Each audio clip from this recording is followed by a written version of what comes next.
آپ نے سنا ایاز صادق صاحب نے فلور آف دا ہاؤس سے ایک تقریر کی اور اس تقریر کا آج D G S P R نے جواب دیا، یا اس کی وضاحت سمجھیں، جواب سمجھیں۔ ایاز صادق صاحب نے جب یہ کہا کہ ٹانگیں کانپ رہی تھیں، ماتھے پر پسینہ تھا، ڈرے ہوئے تھے، یہ امپریشن دیا انہوں نے کہ ہماری سائیڈ یعنی پاکستانی سائیڈ ڈری ہوئی تھی کہ ہندوستان حملہ کر دے گا۔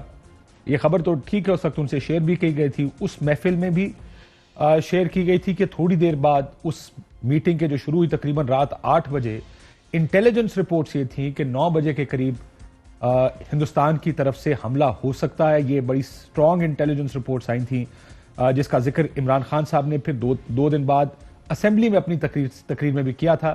لیکن یہ فیصلہ کہ ابھی نندن کو چھوڑا جائے، کیا یہ فیصلہ خوف سے کیا گیا یا یہ فیصلہ بہتر ڈپلومیسی تھی، یہ ایک بحث ہے جو اس وقت بھی ہوئی، اور یہ کہا گیا ہندوستان کی طرف سے بڑا پلاٹ کیا گیا، پاکستان میں بھی کہا گیا کہ آپ اس کو رکھ کے زیادہ سے زیادہ اس کو ٹرائی کر سکتے ہیں انڈر جو ملٹری لاز ہے، لیکن کیونکہ ہمارا ایک اپ ہو گئے تھے، ہم اگر اس کو میں کہوں کہ ون اپ ہو گئے تھے، ہندوستان کے جہاز گرا دیے تھے، ہندوستان تو صرف لوڈ پھینک کر گیا تھا، ہم نے تو ہندوستان کے جہاز گرا دیے، پائلٹ پکڑ لیا۔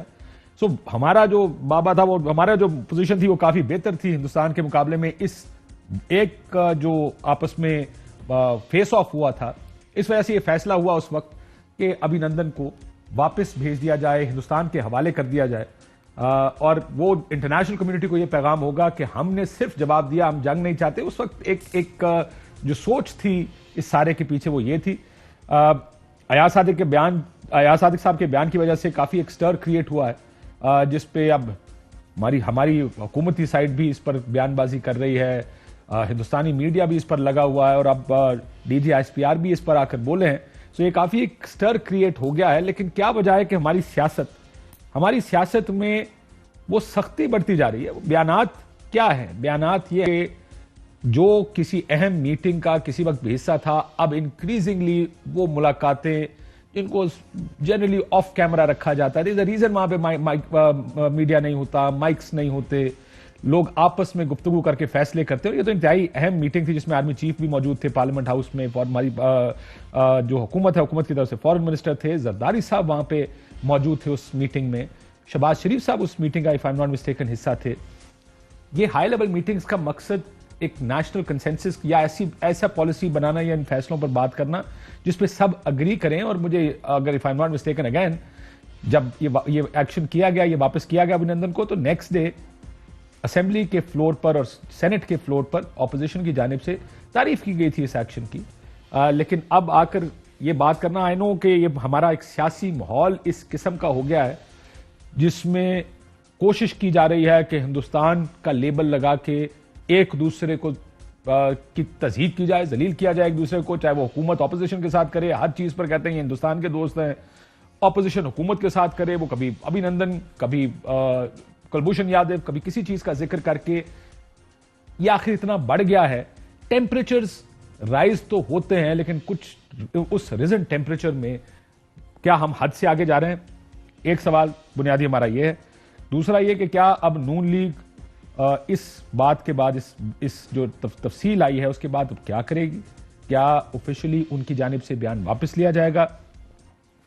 D G S P R صاحب نے ایک نکاتی اس میں سوال نہیں لیے گئے، یک نکاتی ایجنڈے کے تحت آئے تھے، ریکارڈ کی درستگی کے لیے کیا کہا تھا، ذرا یہ سنیے۔ ریکارڈ کی درستگی کے لیے میں بات کر رہا ہوں۔ کل ایک ایسا بیان دیا گیا جس میں قومی سلامتی سے منسلک معاملات کی تاریخ کو مسخ کرنے کی کوشش کی گئی۔ ایسی منفی بیانی کی براہ راست قومی سلامتی پر اثرات ہوتے ہیں۔ پاکستان کی فتح کو دنیا میں تسلیم کیا گیا۔ یہ بھی کہا اس کے بعد انہوں نے اس بات کی کہ امن کو موقع دیتے ہوئے ابھینندن کو رہا کیا گیا، یہ بات بھی انہوں نے کہی۔ آج ایاز صادق صاحب کی طرف سے ایک وضاحت ضرور آئی ہے،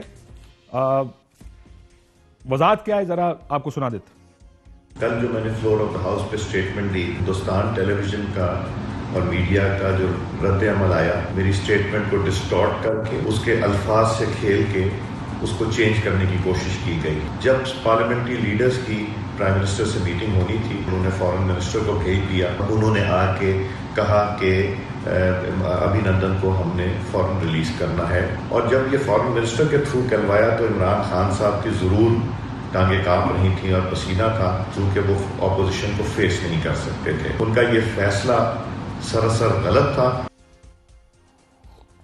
انہوں نے کہا کہ ڈسٹارٹ کیا گیا. چلیں، انہوں نے اپنی طرف سے وضاحت تو دے دیا اور وضاحت کو قبول بھی کر لینا چاہیے کہ اس کو اب آگے کدھر لے کر جائیں گے.